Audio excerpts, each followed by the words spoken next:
Review of the movie Saraswati. Acting and direction by Varalakshmi. And movie చూసిన తర్వాత ఎలాగుందంటే engage చేయలేకపోయినా ఒక క్రైమ్ థ్రిల్లర్ మూవీ ఇది. ఫస్ట్ ఆఫ్ ఆల్ ఈ మూవీ యొక్క స్టోరీ, వరలక్ష్మి పేరు ఈ మూవీలో లక్ష్మి ఒక నర్సు. ఆమె కూతురు సరస్వతి ఆగస్టు 15న తన బర్త్డే రోజు మిస్సింగ్ అవుతుంది. స్కూల్ స్టాఫ్ అసలు ఆ పాప అక్కడ చదువుకోవడమే లేదని అబద్ధం చెప్తారు. ఆ రాత్రి స్కూల్లోనే ప్రిన్సిపాల్ మరో ఇద్దరు కలిసి సరస్వతిపై అఘాయిత్యం చేస్తారు. ఆ దృశ్యాలను ఫోన్ లో రికార్డ్ చేసి సరస్వతి ఆ ఫోన్ ను తల్లికి అందించి చనిపోతుంది. పరువు పోతుందన్న భయంతో లక్ష్మి శవాన్ని రహస్యంగా పూడ్చిపెడుతుంది. ఎవిడెన్స్ లేవని పోలీసులు కేసును కొట్టేస్తారు. లాయర్ అయినటువంటి ప్రకాష్ రాజ్ గారు ఫస్ట్ ఈ కేసును తీసుకున్న లక్ష్మి అసలైన నిందితుడిని గుర్తించడంతో అతను షాక్ కు గురయ్యి తప్పుకుంటాడు. ఆ తర్వాత లక్ష్మి స్వయంగా రంగంలోకి దిగి 1 అవర్ లోపే ఒక కలెక్టర్, ఒక జడ్జి, ఒక పోలీసు ఈ ముగ్గురిని కూడా మర్డర్ చేస్తుంది. వారే తన కూతుర్ని అన్యాయం చేశారని చెబుతుంది. అసలు ఈ ముగ్గురే నేరం చేశారా, లక్ష్మికి ఈ ముగ్గురికి ఉన్న సంబంధం ఏంటి అన్నది ఈ మూవీ యొక్క మిగిలిన స్టోరీ. ఇలాంటి మూవీస్ తెలుగులో రాలేదు.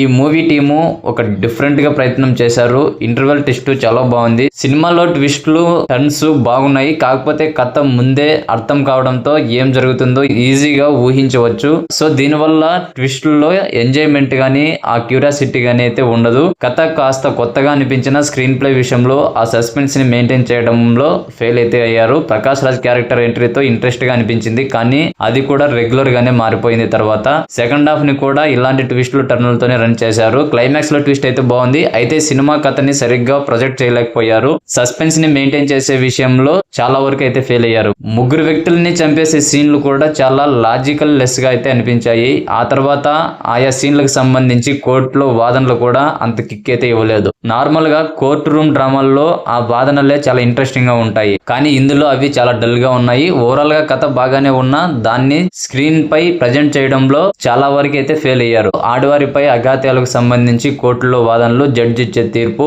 ఇవి రెండు కూడా బాగున్నాయి. పర్ఫార్మెన్స్ వైజ్ లక్ష్మి క్యారెక్టర్ లో వరలక్ష్మి గారు చాలా బాగా యాక్ట్ చేశారు. సెటిల్డ్ గా చేసి ఇంప్రెసివ్ కూడా చేశారు. ఇటు డైరెక్షన్ డిపార్ట్మెంట్ లోను అండ్ నిర్మాతగాను చేస్తూనే యాక్టర్ గా కూడా అదరగొట్టేశారు. ఇక లాయర్ రామానుజగా ప్రకాష్ గారు అయితే చాలా బాగా చేశారు. మొత్తం ఆయన క్యారెక్టరే సినిమాని నడిపించింది. ఇక జడ్జిగా రావు రమేష్ ఉన్నంతసేపు బాగానే చేశారు. పోలీస్ ఆఫీసర్ గా మురళీ శర్మ బాగా చేశారు.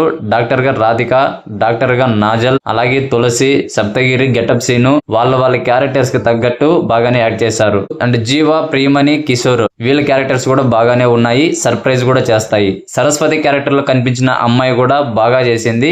ఇలా అంతా బాగానే యాక్టింగ్ వైజ్ అయితే బాగానే చేశారు. ఈ మూవీకి తమన్ మ్యూజిక్ అయితే అందించారు. బీజిఎం బాగా ఉంది. కెమెరా వర్క్ కూడా చాలా అద్భుతంగా ఉంది. విజువల్స్ అయితే చాలా ఫెంటాస్టిక్ గా ఉన్నాయి. ఎడిటర్ కూడా ఉన్నంతలో బాగానే చేశాడు. డైరెక్టర్ గా వరలక్ష్మి గారు కూడా బాగానే చేశారు. మేకింగ్ పరంగా క్వాలిటీగా ఉంది. టేకింగ్ కూడా అదిరిపోయింది. అయితే బలమైన కథ రాసుకొని ఉండింటే ఇంకా బాగుండేది. ఒక డైరెక్టర్ గా తనలో టాలెంట్ ఉందనే విషయాన్ని మాత్రం ఆమె అయితే ప్రూవ్ చేసుకుంది. సినిమాని ఎంగేజింగ్ గా సస్పెన్స్ ని కంటిన్యూ చేసి అద్రిపోయే ట్విస్ట్ లో రన్ చేస్తే బాగుండేది మూవీని. ఫైనల్ గా చెప్పాలంటే ఎంగేజ్ చేయలేకపోయిన క్రైమ్ థ్రిల్లర్ ఈ సరస్వతి మూవీ. వరలక్ష్మి డైరెక్టర్ గా మంచి కథనైతే సెలెక్ట్ చేసుకున్నారు, కానీ దాన్ని సరిగ్గా డీల్ చేయలేకపోయింది. టైం పాస్ కోసం ఒకసారి చూడొచ్చు, అంత బోరింగ్ మూవీ అయితే ఏం కాదు. ఆల్రెడీ మీరు మూవీ చూసింటే మీకు ఎలా అనిపించింది, మీ రివ్యూని కూడా కామెంట్ చేయండి. లేటెస్ట్ మూవీ అప్డేట్స్ మరియు రివ్యూస్ కోసం మన ఛానల్ ని సబ్స్క్రైబ్ చేసుకోండి.